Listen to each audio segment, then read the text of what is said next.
Hi student, good morning सभी लोगों को। मैं भारतीय आईटीआई राजगढ़ मिर्ज़ापुर से सत्यनारायण। आज हम लोग चाल एवं वेग के बारे में डिस्कशन करेंगे कि चाल एवं वेग होता क्या है। सबसे पहले इसको परिचय देखेंगे चाल एवं वेग के बारे में। चाल जो है ये गति नापने के लिए यूज होता है। चाल एवं वेग नापने के लिए वेग और चाल के ही द्वारा हम उसको बता सकते हैं कि गति क्या है। तो चाल के बारे में हम लोग देखेंगे। चाल एक अदिश राशि है। इसको बताने के लिए केवल परिमाण की आवश्यकता होती है और वेग एक सदिश राशि है। इनको बताने के लिए परिमाण तथा दिशा दोनों की जरूरत होती है।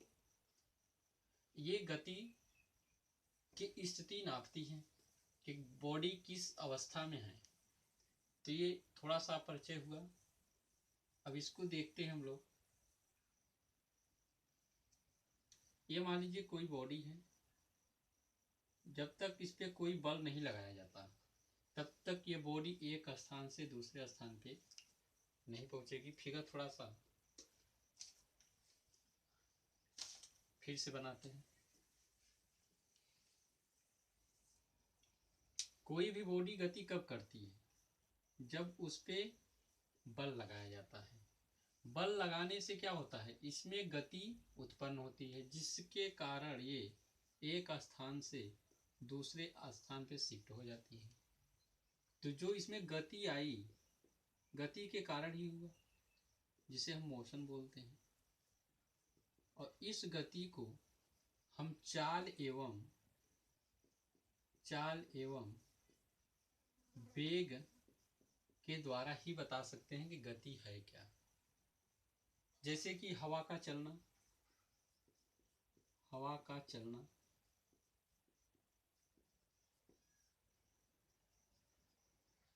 पंखे का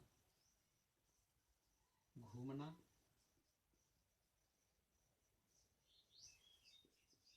कार की गति, रेलगाड़ी की गति।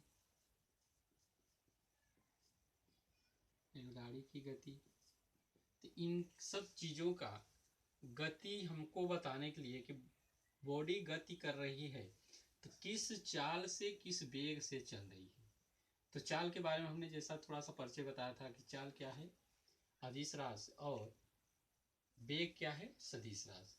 इनके मात्रक एक ही होते हैं। सदिश राशि अदिश राशि दोनों अलग अलग हैं, लेकिन इनकी मात्रक एक ही होता है। तो मात्रक इनका क्या होता है? मात्रक चाल की मात्रक चाल का फार्मूला होता है। जैसे कहते हैं चाल, थोड़ा सा इसका हम डिफिनेशन देख लेते हैं। डिफिनेशन क्या है चाल की? चाल, जिसे अंग्रेजी में बोलते हैं स्पीड। तो चाल क्या है? किसी वस्तु द्वारा एक सेकेंड में चली गई दूरी। चाल हम किसको बोलते हैं? किसी वस्तु द्वारा एक सेकेंड में चली गई दूरी को चाल कहते हैं। अगर इसको हम मैथमेटिकली देखें तो इसका हो जाएगा चाल बराबर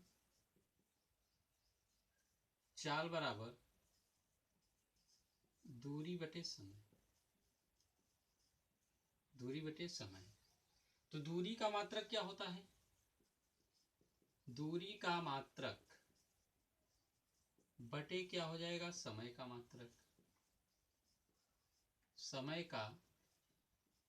मात्रक।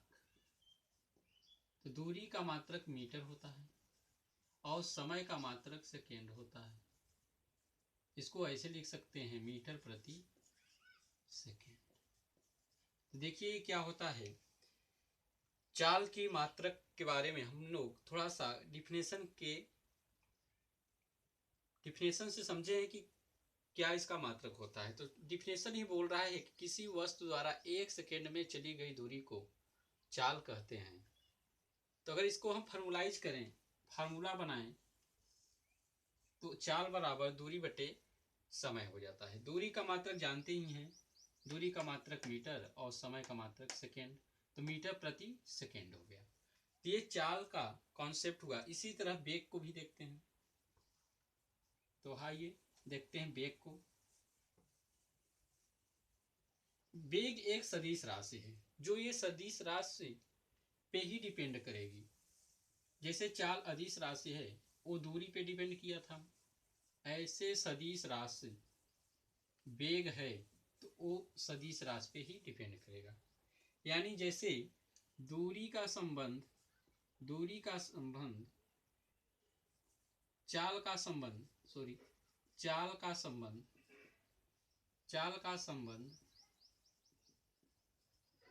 का संबंध दूरी से है था, उस फार्मूला में देखे थे। इसी प्रकार वेग का संबंध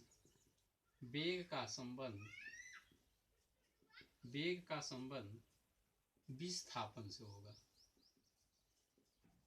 जो कि विस्थापन क्या है, ये सदिश राशि है। और ये क्या है, दूरी क्या है, अदिश राशि है। तो ये चाल अदिश राशि होने के कारण ये अदिश राशि पे डिपेंड कर रहा है, ये वेग सदिश राशि होने के लिए सदिश राशि पे डिपेंड हो रहा है। इसका डिफिनेशन देखेंगे तो सेम उसी तरह है, बट दूरी की जगह पे क्या हो जाएगा, विस्थापन। तो ये वेग हो जाएगा आपका, जिसे वेलोसिटी बोलते हैं इसको। तो ये क्या हुआ, किसी वस्तु द्वारा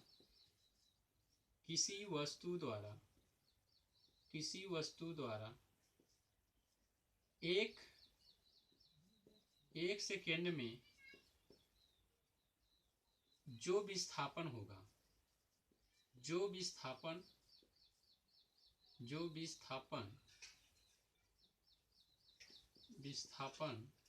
किसी वस्तु द्वारा 1 सेकेंड में जो विस्थापन होगा वह वस्तु का वेग कहलाता है। इसको फार्मूलाइज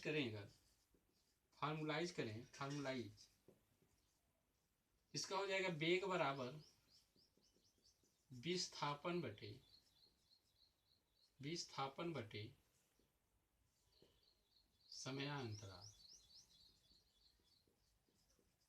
समयांतराल का मतलब क्या, हर क्षण विस्थापन बदलता रहता है, इसका दिशा और परिमाण बदलता रहता है, जिसके कारण ये दोनों पे डिपेंड कर रहा है। जैसा बताया है हमने कि वेग किसका संबंध है, विस्थापन का। विस्थापन क्या है, सदिश। और सदिश राशि के लिए हमको दोनों की जरूरत होती है, परिमाण और दिशा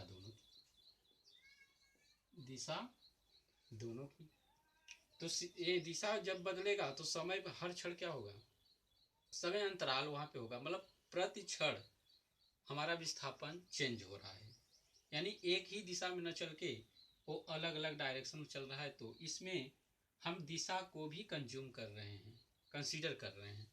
इसलिए यहाँ पे समय अंतराल लिखा गया है कि हर क्षण कितने टाइम में कितना परिवर्तन हो रहा है। तो हालांकि विस्थापन का भी मात्रक दूरी होगा, मीटर होगा, और समय का मात्रक सेकेंड होगा। तो यहाँ भी देखते हैं तो मीटर प्रति सेकेंड ही आता है। यानी चाल का और वेग का मात्रक मीटर पर सेकेंड ही होता है, लेकिन ये इनको अलग अलग राशि में रखा गया है, जैसे अदिश राशि और सदिश राशि। इनके परिमाण और दिशा के आवश्यकता अनुसार इनको सदिश अदिश राशि में इनको बांटा गया है। तो आगे चलते हैं, इसके बेसिक कॉन्सेप्ट पे हम लोग थोड़ा थोड़ा धीरे धीरे आगे बढ़ रहे हैं, तो इसको मिटा देते हैं तो फिर देखते हैं। तो इसमें हम लोग को चाल और वेग किसी बॉडी की गति से है। मेन हमारा मोटो इसमें मोशन है। मोशन क्या है?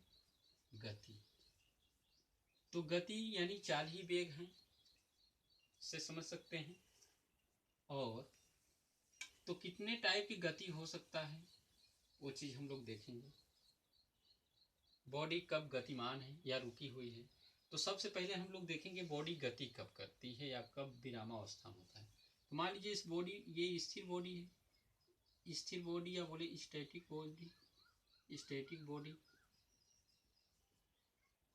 स्थिर बॉडी, स्थिर बॉडी या वस्तु। स्थिर वस्तु कब मानी जाएगी? स्थिर वस्तु तब मानेगी जब तक कोई बल इस पर न लगाया जाए। जब तक इस पर कोई बल न लगाया जाए तो बॉडी एक स्थान से, जब तक बॉडी पे बल नहीं लगाया जाता है तब तक बॉडी क्या रहेगी? एक ही स्थान पे रहेगा। इसका मतलब बल अगर नहीं अप्लाई हुआ है, अगर ये बल लगा देते हैं तो बॉडी कहाँ आ जाएगी? यहाँ आ जाएगी, यानी पॉइंट ए से पॉइंट बी पे आ जाएगी। तो इसके पोजीशन में चेंज हो गए, यानी टाइम के रिस्पेक्ट में बॉडी ए से बी तक आ गया। तो इस बॉडी को हम कह सकते हैं ये गतिमान है। क्या है?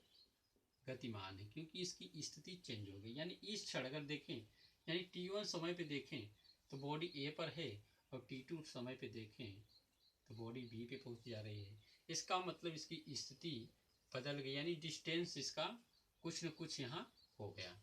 तो इसलिए इस बॉडी को हम क्या बोलते हैं? ये गति के कारण ही इसमें बदलाव या परिवर्तन हुआ है। तो इस बॉडी को हम गतिमान मानेंगे। स्थिर बॉडी कब होती है? जब इस पे कोई बल नहीं लगता है और बॉडी ए पॉइंट पर अपने पोजीशन इसी पर है, यानी स्थिति चेंज नहीं हो रहा है। यानी इसमें डिस्प्लेसमेंट या दूरी बोलें, यानी इसमें दूरी क्या होगा?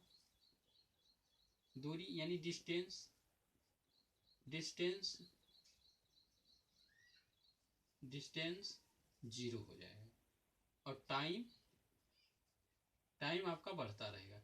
यानी कि टाइम बढ़ने के साथ साथ, वेरी करने के साथ साथ, यानी टाइम के रिस्पेक्ट में देखें तो इसका डिस्टेंस क्या है? जीरो है। यानी t1 समय पे भी देख रहे हैं तो इसका डिस्टेंस कितना है? जीरो। t2 टाइम पे देख रहे हैं तो भी इसका डिस्टेंस क्या है? जीरो। और t3 टाइम पे भी देख रहे हैं तो इसका डिस्टेंस क्या है? जीरो। यानी कि इसमें कोई वस्तु कहीं एक स्थान से दूसरे स्थान पे शिफ्ट नहीं हो रहा है, अर्थात इसमें बोल सकते हैं so body static, so body statics condition. Static condition का मतलब स्थिर अवस्था, स्थिर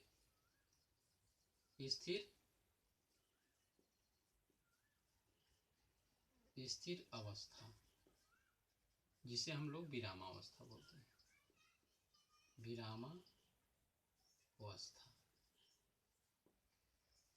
तो ये बॉडी हमारा विरामावस्था है, जिसको बोलते हैं हम लोग रेस्ट स्टेज। रेस्ट स्टेज, विरामावस्था। बॉडी किसमें है? विरामावस्था में। बॉडी विरामावस्था में। अब इसके टाइप्स आप गति देखेंगे, ये देख लिए कब गति करेगी कब नहीं। यानी फोर्स जब तक नहीं लगाएंगे बॉडी एक स्थान से दूसरे स्थान पे नहीं जाएगा, यानी उसमें चाल नहीं हो पाएगा। बॉडी, एक चीज यहाँ देखते हैं, अगर विस्थापन 0 0 है हर क्षण, तो हर क्षण का वेग भी क्या हो जाएगा? हर क्षण का वेग भी क्या हो जाएगा? शून्य। हर क्षण का वेग भी क्या हो जाएगा? शून्य हो जाएगा। समझ पाए? यानी कि जब तक इस पे कोई बल नहीं लगाएंगे तब तक बॉडी गति नहीं करेगी, और गति नहीं करेगी तो बॉडी में कोई बदलाव, कोई परिवर्तन नहीं होगा। इसलिए इस बॉडी को हम स्थिर या विरामावस्था कह सकते हैं। बॉडी देखिए क्या होता है कि जब गति करेगी तो बॉडी बिना गति, बिना बल का नहीं कर सकता है। जब तक बॉडी पर बल लगेगा, कोई बाहरी बल लगेगा, एक्सटर्नल फोर्स लगेगा, तभी बॉडी क्या करेगा? गति करेगी। या कोई बॉडी मान लीजिए गति कर रही है, इस पे हम एक विरोधी बल लगा के रोक दें, तब बॉडी हमारा क्या हो जाएगी, रुक जाएगी। बॉडी हमारा क्या हो जाएगा, रुक जाएगी। यानी गति कर रही है, अगर बाहरी बल लगा के उसको रोक दें तो बॉडी रुक जाएगी। तो हम लोग इसको धीरे धीरे चल रहे हैं, यानी बॉडी कब गति कर सकती है, कब रुकी रहेगी, ये सब जान चुके हैं। अब इसके टाइप्स ऑफ मोशन के बारे में देखेंगे हम लोग।